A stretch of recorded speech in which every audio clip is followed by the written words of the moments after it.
I'm Rod Serling. You're listening to the Zero Hour. Suspense. I'm the Whistler. Yours truly, Johnny Dollar. Who is it? The Fat Man. Presents The Man Called X. The Mysterious Traveler. Another journey into the realm of the strange and terrifying. I hope you will enjoy the trip, that it will thrill you a little and chill you a little. So settle back, get a good grip on your nerves. Where are we going? You'll find out when we get there.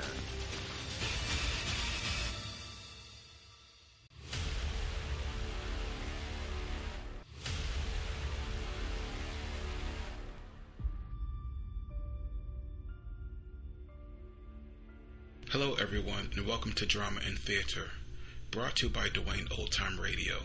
Drama and Theater features some of the best programs from the golden age of radio, including Escape, The Fat Man, Suspense, The Whistler, Zero Hour, Yours Truly, Johnny Dollar, and many, many more. Before we start today's drama, if you enjoy what I'm doing, let me ask you to subscribe to my channel. Subscribing is 100% free, and you will receive notifications on new posts. Lastly, if you have a moment, write a short 1 or 2 sentence review or give a rating on your preferred podcast service. A positive review or rating would help me out a lot. And now, on to the drama. And thank you for your support, as always. Mystery Playhouse. Is the series, the name of the play is Nightmare, and the date it aired is November 28th, 1944.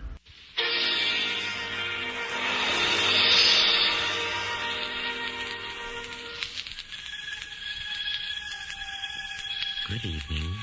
This is Peter Lorre. Hey, did you ever have a nightmare? Did you ever go through a horrible experience that seemed very real? Yes, sometimes reality and unreality seems one, and you're not so sure anymore, like the fellow tonight in a mystery playhouse.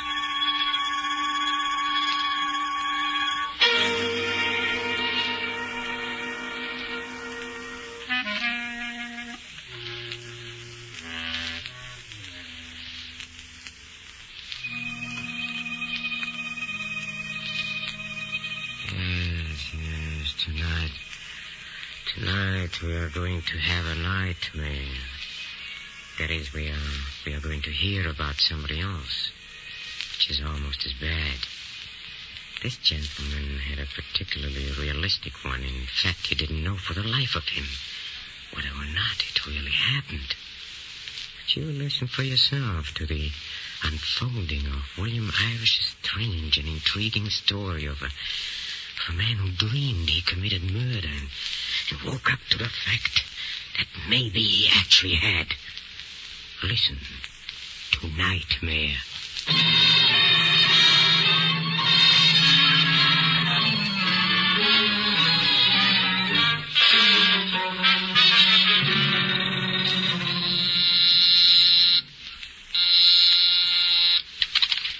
Dodge, Homicide Division. Cliff, this is Vince. Oh, hello, kid. What's on your mind? Cliff, I've got to see you now, as soon as possible. Look, kid, I'm working. What's so important you can't tell it on the phone? Cliff, I think I killed a man last night. I don't know whether I dreamed it or it actually happened. That's why I've got to see you. You killed somebody? I can't believe it. Not you, Vince. Well, listen, meet me in the office in 15 minutes. Whatever you do, don't tell anybody else about this.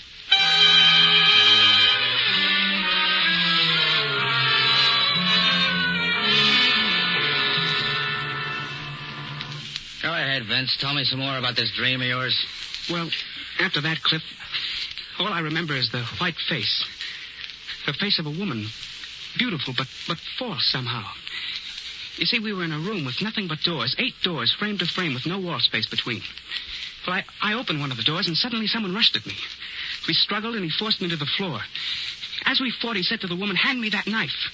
Well, I raised my hand to defend myself, and suddenly I felt the handle of something. I realized the woman had put the knife into my hand by mistake. And then Then you stabbed him. Yeah. Then I stabbed him. Well, after that, the woman disappeared, and I felt I had to hide the body. Well, behind one of the 8 doors, there was a closet. I propped the body inside, and I locked the door. Then I went out of the house. It's horrible. I can't get it out of my mind. But what makes you think any of this actually happened? It's an unpleasant dream, sure, but it's not unusual. Lots of people dream they killed someone. But when you dream, do you wake up with big scratches on your wrist like this one? What are you asking me to believe? You got up in your sleep and you killed somebody? That scratch on your wrist proves nothing. I admit that, but then when I got out of bed this morning, I found this button. Now, wait a minute. You're not going to tell me that button came off in your hand while you were wrestling with that guy in the dream. That's the way it happened. That I refuse to believe. It came off your shirt. I could never afford pearl buttons. You know that. Not real pearl. Now, listen to me, Vince. I don't want to hear any more of this. If I weren't your brother-in-law, I'd lock you up and call a psychiatrist. How do you think all this makes me feel?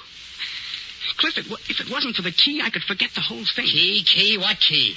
I suppose it's something else from your dream. Now, stop it, Vince. I don't want to hear any more. That's right. Go ahead. Get sore.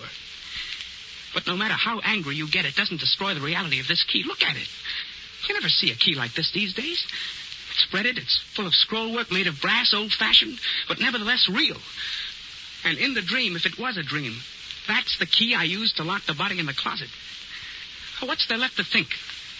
Only this. There's somewhere there's a door that this key belongs to. And behind that door, there's a dead man, and I don't know where.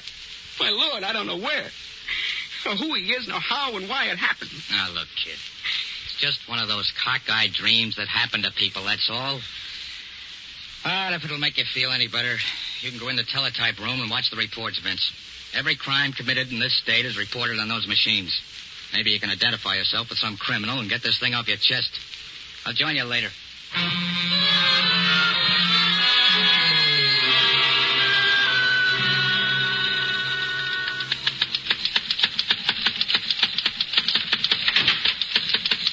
You given up yet? Don't be funny, Cliff. There's one here that's possible. A stabbing in a town called Clarksburg. Clarksburg? Yeah. There's no transportation up there. You never did learn how to drive a car. You'd really need supernatural aid to kill somebody up there. Now, wait a minute, Cliff. Here's some more coming in on that stabbing in Clarksburg. It's a description. Killer, 5'9", weight 150, brown hair, wearing a yellow and green sweater under a brown suit. Hey, Vince, you wear a yellow and green sweater, don't you? Don't be coy. You gave me that sweater for Christmas. Maybe it's only a coincidence, but you're about 5'9", weigh about 150. That couldn't possibly have been you, Vince. Who are you talking for, yourself? I know I found that key and the button in the pocket of my brown suit. You're not kidding anybody. You want to know just as much as I do.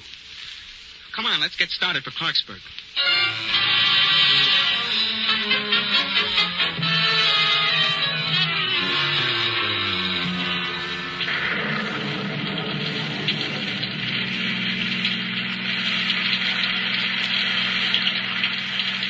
That lousy rain must be a cloud burst.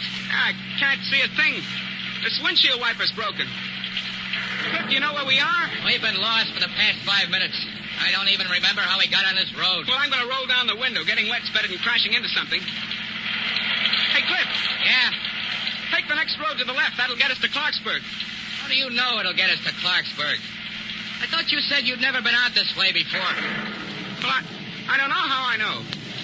All of a sudden, everything looks familiar to me, as if I'd been over this same road before. I just know you've got to turn left at the next road.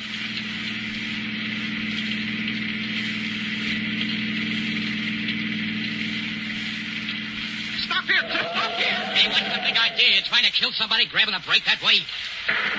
That house, Cliff. There with the big porch. That's the house with the 8-room door. How do you know that's the house? Thought you said you'd never been out here before. I've never been here before in my life.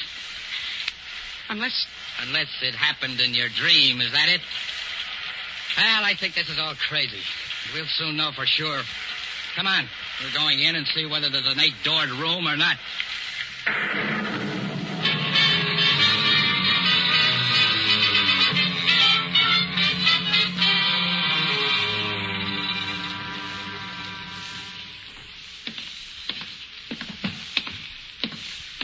Only the front door wasn't locked, Cliff. Never mind that.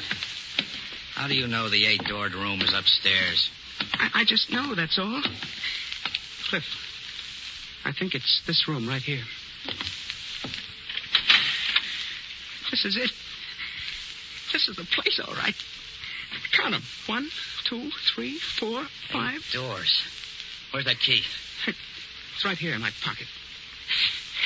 Now, you'll have to get it out. I can't. My hands are all wet, perspiration. Stop acting like a baby. You're sweating all over.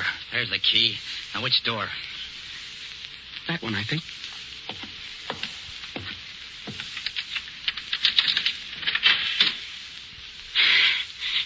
There's nothing there. Not now, there isn't. But there was something there. What? Look, there's blood on the wall. Oh, Lord. Now do you believe me? Now do you understand that I wasn't joking when I told you about my dreams? Sure, I believe you. I believe you dreamed you killed somebody and stuffed them in the closet there. I believe you never saw this place before. That you intuitively knew which road to take and which house to come to. What do you take me for, a dope? I wasn't lying to you, Cliff. Honest, I wasn't lying. You came to me for help, didn't you? But you didn't have guts enough to come clean to say, Cliff, I went out to a place last night and killed a guy for such and such a reason. No, you cook up a dream trying to take advantage of me because I'm married to your sister. No, Cliff. Abusing my gullibility because I like you. Making a fool out of me. Cliff, I wasn't lying to you. Everything happened just as I told you it did. How I happen to know this house was here, I don't remember. You've got to believe me. Shut up. Cliff. The dream's over now and baby's awake. You're going to start all over from scratch, you and me. I'm going to get the facts out of you. Please, Cliff, let go of my shoulder. You're hurting me. What were you doing here last night? I never was here before. I never saw it until I came here with you. Don't lie. Every time you lie, you're going to get something like this. Oh, please, Cliff, I'm half crazy already without you beating me. Who was the guy you did it to? What was his name? I tell you, I don't know. I don't know. Are you going to answer me, Vince? I can't. You're asking me things I can't answer. Who was the guy? Why did you kill him? I've handled close-mouthed guys before. You're going to tell me if I have to slap it out of you. Right in this spot where you killed somebody else. Cliff, please don't hit me again. What was that? It sounded like a door slam. Then there's somebody else in this house. Which door did we come in? I don't know. One of the 8. All right, you guys, I've got you covered. Back up against that door there. One false move and I'll drop you.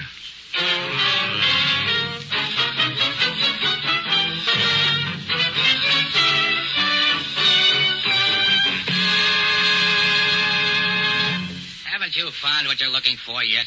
Yeah, I guess I've seen enough. This stuff in your wallet identifies you. Cliff Dodge, Homicide Division. Why didn't you say you're a detective? It's nobody's business. Okay. Wagner's my name. I'm the sheriff around here. When I see people monkeying around a house where a murder's just been committed... Murder? You found the body? Yeah. As a matter of fact, there were 2 murders. A man was killed and stuffed in that closet over there. We found the other body outside. A woman. Wasn't dead when she was found, but she was dying. Run over by a car. Deliberately. The car was run back and forth over her body. She said a few things before she died... Told us all about the other body in the closet. And gave us a pretty good description of the killer. She said the same person murdered the man in the closet and deliberately ran over her body with a car? No, but what else is there to conclude? Poor Mrs. Fleming. She owned this house, expected her husband home from South America tonight. She was a flirt, but even so, a very charming woman. You don't happen to have a picture of this woman, this Mrs. Fleming, do you? There's one in the next room. That door behind you. Open the door, Vince. I can't, Cliff. I can't. Open the door. Please, Cliff. Open the door.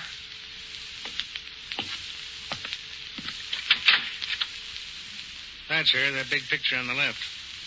Pretty, wasn't she? Cliff, that's her. Well, now what's the matter with him? He's fainted. Can't stand the sight of people who've been murdered, even if it's only a picture. Give me a hand with him, will you? There.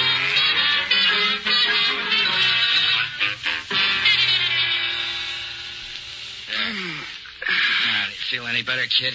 Yeah, I feel all right. Cliff, that picture, it was the same woman. The woman from the dream. Also, the woman who was run over and over with an automobile. But I can't drive, Cliff. You know I can't drive. Yeah, if it hadn't been for that, I'd have turned you over to Wagner for murder. Did the sheriff leave? Yeah, he left. But I still don't believe that stuff about a dream. Are you sure you didn't leave something out, some small detail? No. I told you everything, Cliff. I was tired. I went to bed early. I fell asleep.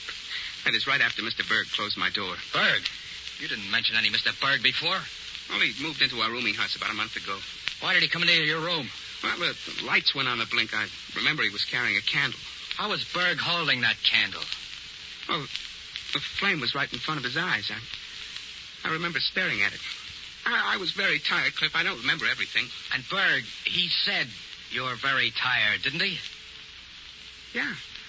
Yeah, now that you mention it, he did say that. Good. Now, have you ever seen this picture? No. No, but the man looks familiar. Say, that looks like Berg. I never saw him so well dressed, but that's Berg, all right. I found this picture in this room. Here? In this room? You found Berg's... What are you driving at? Sense, reason, logic, sanity. The man you identify as Berg also happens to be Mr. Fleming, the husband of the woman who was killed last night. Berg is Fleming and Fleming is Berg? Now I'm really going out of my mind. It's simple to a flatfoot. I figure that Fleming pretended he went to South America. He took a room in your rooming house under the name of Berg. And tonight he's pretending to return from South America. At least Wagner said he's expected. And last night Fleming came back here and murdered his wife? But who killed the other one? The man? You did. But you didn't know you were doing it. Oh, I did kill someone after all. I am a murderer. I still don't understand how it happened. All right, kid, relax. Because we're going to find out tonight. Find out? Right. Now, if Fleming comes home, as his wife expected him to do, you're going to be waiting in this room for him. Waiting with a gun. That won't do any good. It might after you've learned a few answers.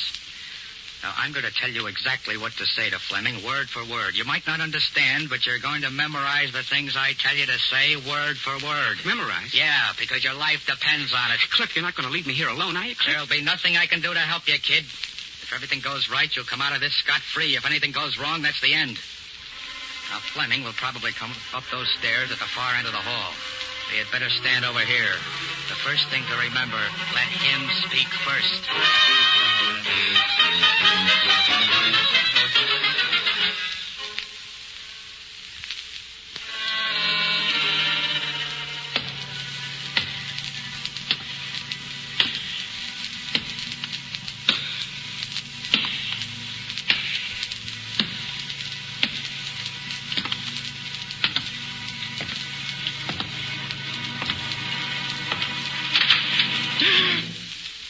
How did you get here?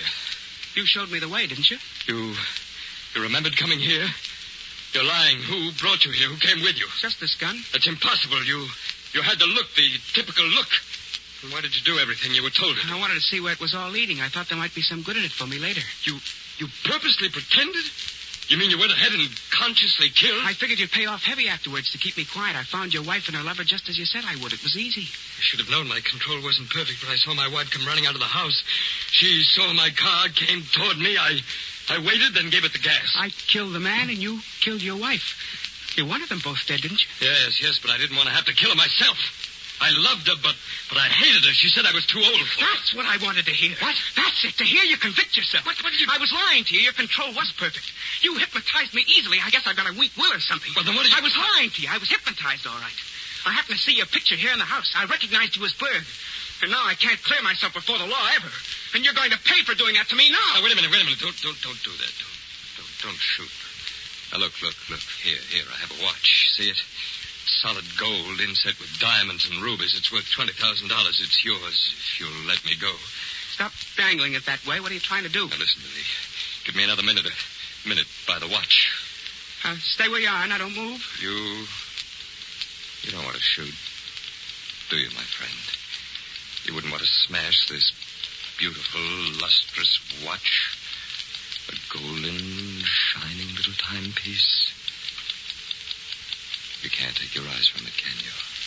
Please, don't. Take it away. Shining in my eyes. But you love it. You're fascinated by it, aren't you? And now you're tired. You're very tired. And that gun is much too heavy for you to hold. Just drop the gun to the floor, and it won't be so heavy anymore. Just drop the gun. Drop gun. My control is perfect. Here, take this notebook and this pencil. Take notebook, pencil. Write as I dictate. I am wanted for the murder of 2 people at the Fleming house. I wanted the murder 2 people, Fleming house. They are bound to get me, so I take this way out. They are bound to get me. Take way out. Sign your name. There. Now give me the notebook and the pencil. Now pick up your gun again. Hurry. That's it. Now put the barrel of the gun in your mouth. Put the barrel of the gun in your mouth. Good. Now pull the trigger. Pull the trigger.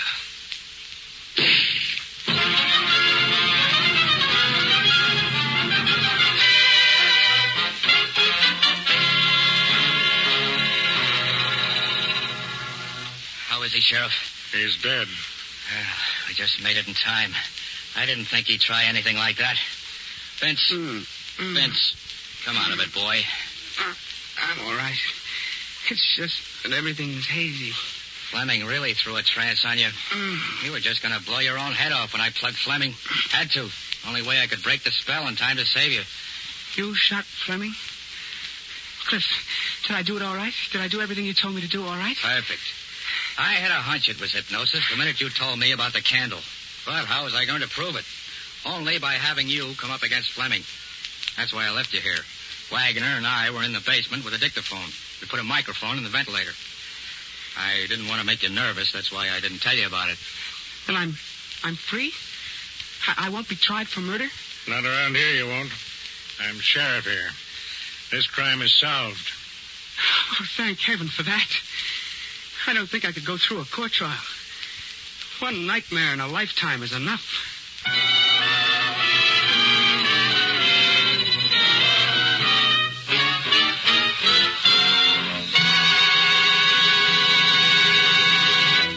That, my friends, was Nightmare. Tonight's performance in the Mystery Playhouse. And now, for heaven's sake, let's get off that nightmare. Let's walk down to the green room, huh? For a gander at what sweetness and light is in store for you next time. Always sweet, always light. You know it. Our players are rehearsing there, so follow me, please. Come. Come. It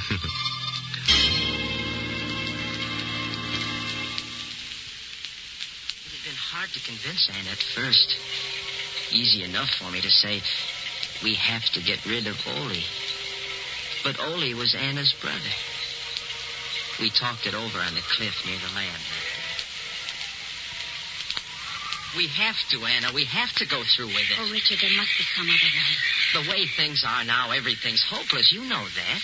With the paint formula cleared, we can be married. Richard, I love you so much. I'd do anything for us. But this is... Murder? Huh. You needn't look at it that way, darling. So far as you're concerned, Ole will just disappear. But suppose something goes wrong. Suppose you're convicted. Not a chance. You can't convict a man for murder until you find the body. And they'll never find Ole. We must, Anna, we must. Very well, Richard. When? When will you... The moment Ole finishes the formula. It's almost ready now. I'll have to do it that instant to make my alibi hold. Today, tomorrow, soon, anyhow. Everything else is ready. I love you above everything else in the world, Richard. I love you enough for even... Have a peanut, friend? No. Oh, snoozing, huh? Traveling on trains makes some people sleepy. Not me. Been on trains all my life. Never get sleepy. Going far? Satan's Point, Maine. Satan's Point? Never heard of it. Must be a devil of a small place. What I said. Satan's Point. Devil of a small place. Good, huh? Have a peanut? Devil of a place. Devil of a place. Devil of a place. a devil of a place it was that day. We went over every detail again and again until our story was perfect. A lot depended on the story we constructed. A lot depended on telling it well. I told it well. To the police in Maine and to the alienists in Boston. I started the story with the morning of October 11th in Ole's laboratory by the sea. Hold on. This is my last mixture. It will be ready in a few minutes, and I want your eyes to be well rested. Think you've got it this time, Ole? No, there's no longer any doubt. When these pigments are mixed, I will paint a square board. It will look like a dirty green to my eyes. And to mine? To yours, and those of millions of others who are colorblind. Red. Red that you have only imagined till now. Red of the rose, red of a sunset, red of fire, red of blood. I put the blindfold on. I could sense Ole's tenseness. He'd worked 15 years to make this moment arrive. Richard, from all I can see, a miracle is about to take place. But I confess to one great fear. What's that, Ole? I'm not afraid the formula is wrong. I'm afraid for you. For me? Yes. I have to warn you, Richard. I don't know. No one knows what mental reaction takes place when a person who's never seen color before suddenly does. You mean that I could be affected? You could be. You see, red excites even normal people. It vibrates in the brain. With you... Let's have a look, Ole. Now, Richard, when you take the blindfold off, look straight ahead of you. The board is right before your eyes. Look, Richard, and when you do, start talking right away. I want your immediate reaction. Okay, here goes. Look. See, Richard. Look, get red. Look. Say something. Talk, Richard, talk. Say something I couldn't. It's hard enough to recall the little that I do. I was staring straight ahead of me at a square board. Nothing happened for a brief instant. And then I caught my breath sharply. My eyes dried. They burned. I closed them, but the patch of exquisite color seared my brain. A single hot, flashing stab of pain pierced my head. And then I felt a surging power, a physical power grip me. Talk. And Ole's voice reached me, jabbed at me. My whole being seemed to focus on his voice. I had to choke it off. I vividly recall reaching for him across something and finding his throat. And then nothing more. Nothing but the breaking of glass and the sensation of violent action. Motion and action that lasted long after the voice stopped.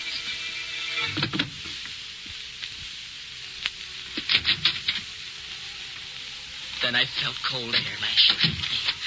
I was carrying something limp and heavy. There's a point of rock outside the house. It juts over the sea. I stood there for I don't know how long. The first clear thing I recall is identifying Anna's voice coming toward me. Richard! Richard! Darling, what are you doing? Richard! Your hands.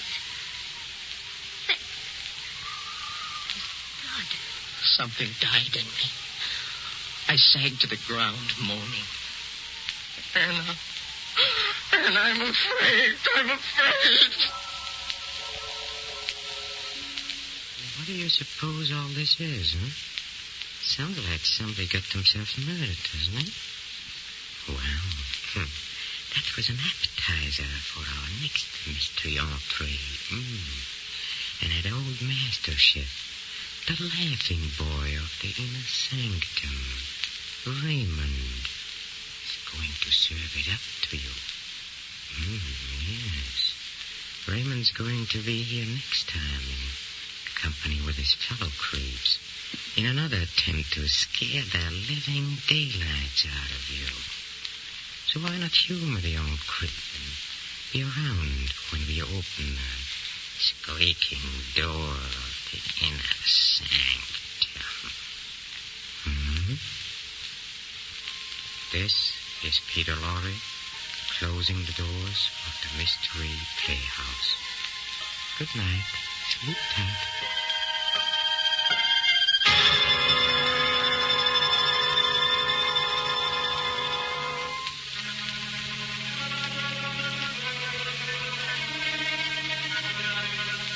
This is the Armed Forces Radio Service.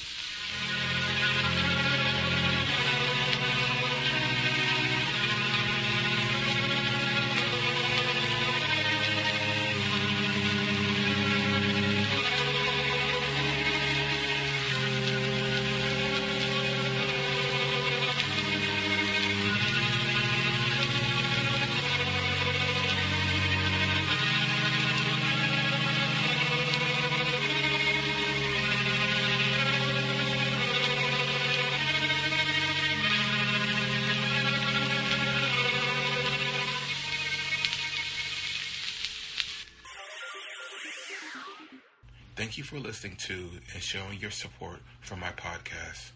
If you would like to receive notifications of when new episodes are posted, please subscribe to my channel. Subscriptions are 100% free, and they really help me get an idea of how I'm doing. Well, hope you enjoyed, and until next time, stay safe, wish you well, and as always, peace.